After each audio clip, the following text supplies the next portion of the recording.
Dans les beaux quartiers de Paris, un restaurant clandestin réservé à une clientèle huppée. Ici, les menus varient entre 160 et 490 €. Le procureur de Paris, Rémi Hetz, a ouvert une enquête pénale après un reportage de M6. Des soirées auxquelles auraient pu participer des ministres, selon les affirmations d'une source anonyme à la chaîne. J'ai dîné cette semaine dans 2 ou 3 restaurants qui sont justement d'ailleurs des restaurants soi-disant clandestins, avec un certain nombre de ministres. Alors ça me fait doucement rigoler. Quand on est encore en démocratie, on fait ce qu'on veut. Le palais Vivienne est beau, on peut y mettre des lumières, on peut s'amuser. Mais heureusement qu'on peut faire ça. Non mais enfin, écoutez, ça serait grave si on pouvait pas faire ça, non, je sais pas. C'est une personnalité bien connue du petit écran. Pierre-Jean Chalençon, un collectionneur passionné d'histoire, mais aussi propriétaire de cet espace de réception à Paris, le Palais Vivienne. Depuis plusieurs semaines, il y aurait organisé dans l'illégalité des repas payants avec le chef Christophe Leroy.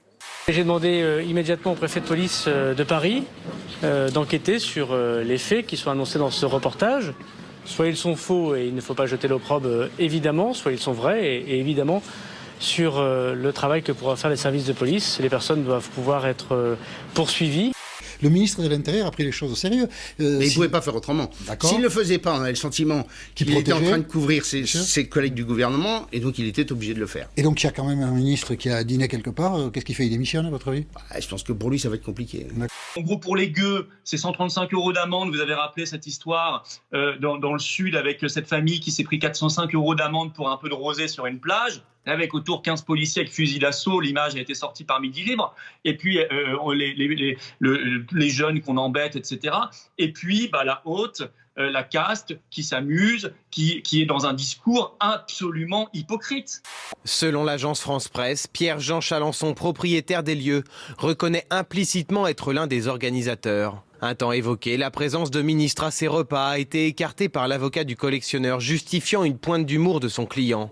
Je trouve cette affaire assez fumeuse en fait. D'ailleurs maintenant, le principal accusateur des ministres dit non, c'était de l'humour. Donc bien sûr, il faut une enquête pour savoir s'il existe des restaurants clandestins. S'ils existent, il faut les fermer, il faut sanctionner. C'est bon, ça va.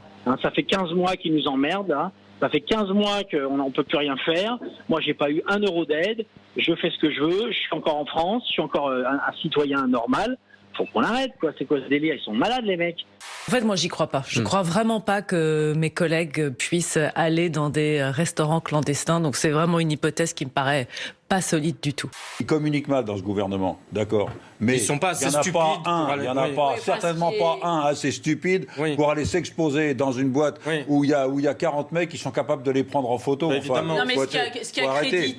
Le hashtag Saccage Paris qui est devenu tendance dès vendredi sur Twitter avec des milliers de photos postées. Une ville défigurée, une déchetterie, des mots très durs, des images chocs, pêle-mêle la saleté dans les rues de Paris. Ce n'est pas la première fois que la capitale est sous le feu des critiques.